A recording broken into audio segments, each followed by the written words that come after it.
Bem, vamos iniciar uma aula de língua portuguesa agora. Como vocês sabem, nós estamos falando sobre o texto dramático, né? Sobre o texto teatral, como ele é mais conhecido. E nós, na última aula, falamos sobre as características do texto dramático, né? Vocês até tinham ficado com uma leitura para fazer das páginas 56, 57 e 58, que tem aí um texto dramático, né? Falamos um pouquinho sobre as características e hoje nós vamos revisar isso, tá? Então vamos lá, ó, o texto dramático, ele é composto por falas, né? É um texto que é dividido em falas, e essas falas é que vão contando a história, elas que vão mostrando a ação dos personagens, elas que vão nos mostrando qual que é o enredo dessa história, tá? No texto, falando sobre o texto, essas falas são precedidas, né? Antes delas, nós vemos os nomes dos personagens. E como que esses nomes são escritos? Sempre com letras maiúsculas, né? Todas as letras são maiúsculas. E pode ser que eles venham em destaque, em negrito, né? E tudo mais. Mas as letras sempre são maiúsculas. O texto teatral também, ele sempre tem um título. E outra coisa muito marcante do texto teatral são as rubricas. Você se lembra o que são as rubricas? São aquelas orientações deixadas pelo dramaturgo ou roteirista, né? Que é a pessoa que escreve o texto teatral, que ele deixa sobre as ações dos personagens, o início ou o fim dos atos, das cenas, né? Como que o personagem vai atuar, como que ele vai falar, como que ele vai entrar numa cena, tudo isso vem orientado no que a gente chama de rubricas. E como que essas rubricas são escritas? Normalmente elas vêm em itálico, que são aquelas letrinhas deitadinhas assim, né? Elas vêm em itálico, tá bom? Muito importante lembrar. Também no texto dramático vem escrito antes, lá no início, né, a lista dos personagens. Se tiver um narrador, o narrador faz parte dos personagens, então ele vai estar escrito lá na lista de personagens que precisa de um narrador.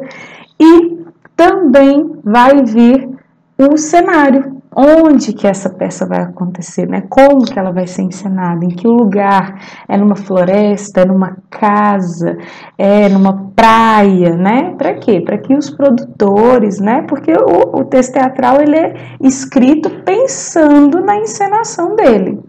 Então, quando forem encenar, produzir esse texto, essa peça, qual é o cenário dessa peça, né? Onde que essa história se passa? Então, o cenário também tem que vir escrito. Ele pode ser dividido em atos, né? Nós vimos aí, esse mesmo que a gente leu na aula passada dos músicos de Bremen, era dividido em 3 atos. E é dividido também em cenas, né? É o momento ali de troca de cenários e tudo mais. Bom, na aula de hoje, então, além de recapitular um pouquinho dessa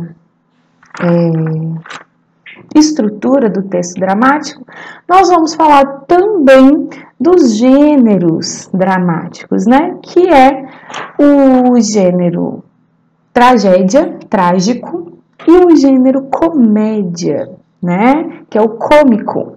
Bom, no teatro clássico, nós temos essencialmente esses 2 gêneros, tá?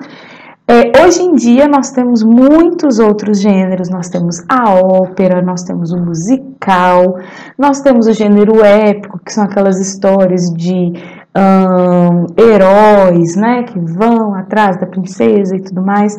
Dentro delas nós temos o romance, né, e etc. Mas lá no teatro antigo, né, no teatro clássico que a gente chama, as histórias eram de tragédia, que era quando no final tinha um sofrimento final, que todo mundo se compadecia, né, com a história dos protagonistas, que são os personagens principais, ou o cômico, que era a comédia, né? Era a peça teatral que tinha como objetivo levar o público ao riso, ao divertimento.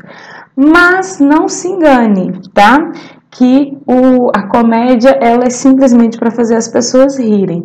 Assim como o trágico leva as pessoas a pensarem e refletirem naquilo que elas estão assistindo, o cômico também, tá? Então, o teatro clássico da comédia, e hoje em dia a gente também pode observar isso nos filmes de comédia, né? A maioria deles.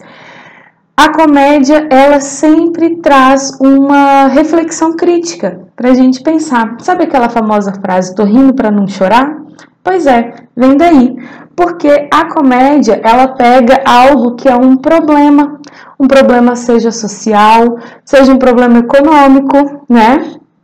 E faz disso uma comédia. Nós vemos muito isso nos programas nacionais que nós temos de comédia, como Zorra Total, A Praça é Nossa e tudo mais. Essas coisas de fazer uma imitação do presidente da República e tudo mais. O que é isso? É você fazer uma piada com um problema social, você está fazendo uma crítica, né, a algo que está sendo vivido pela sociedade.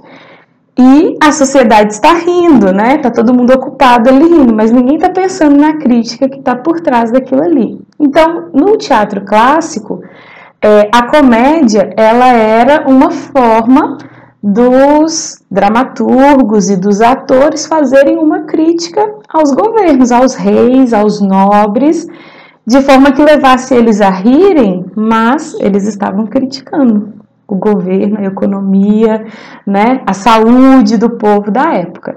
Então, a gente vai perceber muito isso e ainda hoje a gente consegue perceber, tá? Então, nós temos esses dois principais gêneros do teatro, a tragédia e a comédia. Mas, hoje em dia, temos muitos outros que se desmembraram desses daí. Bom, tarefas da semana. Vocês vão ler as páginas 61 e 62, que tem um outro texto dramático aí pra gente. Esse é mais curtinho e esse também traz aí uma comédiazinha pra gente, tá? E tem exercícios para vocês fazerem. Na página 64 tem uma produção, que é a nossa produção escrita desse capítulo, e inclusive é uma atividade avaliativa que já foi no cronograma para vocês fazerem. Vocês vão adaptar esse texto narrativo, que está aqui na página 64, para um texto dramático. Então, como vocês podem ver aí na página 64, a luva é um texto narrativo, por quê? Porque ele é dividido em parágrafos, né? Diferente do texto dramático. Então, a história é toda contada por um narrador. Tem falas de personagens? Sim, pode acontecer de ter, mas é sempre o narrador que está narrando tudo. Diferente do texto dramático, que a história é vista e é contada a partir das ações dos personagens. Então, o que vocês vão fazer? Transformar isso, fazer as mudanças necessárias para que se torne um texto dramático. Combinado? Bons estudos nessa semana. Façam a produção escrita, tá no cronograma que vai ser enviado essa semana, tá? Estudem para as provas bimestrais que já estão chegando. Beijos e até a próxima aula de português. Tchauzinho!